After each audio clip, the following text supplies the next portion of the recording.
ജീരകം ഉണ്ടോയെന്ന് നോക്കിയതാ അവിയലിന് അരയ്ക്കാൻ. നിങ്ങൾ എൻ്റെ നന്മയ്ക്കാ പറഞ്ഞതെന്ന് എനിക്കറിയാവേ. പക്ഷേ ഉണ്ടല്ലോ, എൻ്റെ മനസ്സിലെ ശരി എനിക്കിങ്ങോട്ട് വരണമെന്നുള്ളത് എനിക്കൊരു വിഷമമായിരുന്നു അവിടെ നിന്നപ്പോൾ കേട്ടോ. പക്ഷെ ഇവിടെ വന്നപ്പോൾ കണ്ട കാഴ്ച എന്നാണെന്നറിയാവോ?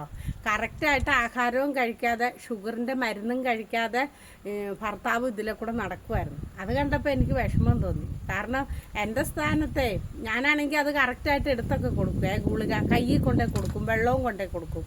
പക്ഷെ അതൊന്നും ചെയ്യാൻ ആരും ഇല്ലാത്ത കൊണ്ടായിരിക്കും പാവം അത് മറന്നുപോയി കാണും. അറിയത്തില്ല, കഴിച്ചില്ല ഗുളിക. ആ വെച്ചത്രയും ഗുളിക തന്നെ ഇരിപ്പുണ്ടായിരുന്നു. ഷുഗറിൻ്റെ മരുന്ന് കഴിച്ചില്ലെങ്കിലേ ക്ഷീണം വരും, പിന്നെ വിശപ്പുമില്ല, അങ്ങനെ നടന്ന് കാണും. അതുകൊണ്ടായിരിക്കും ഗുളിക കഴിക്കാത്ത.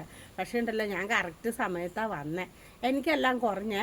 പിന്നെ എൻ്റെ നന്മയ്ക്കാണ് നിങ്ങൾ പറഞ്ഞതെന്ന് എനിക്കറിയാം. പക്ഷേ എനിക്കതൊരു വിഷമമായിരുന്നു. ഇങ്ങോട്ട് വന്നില്ല, അവിടെ നിന്നായിരുന്നെങ്കിൽ ഞാൻ ശരിക്കും വിഷമമായിപ്പോയേനെ.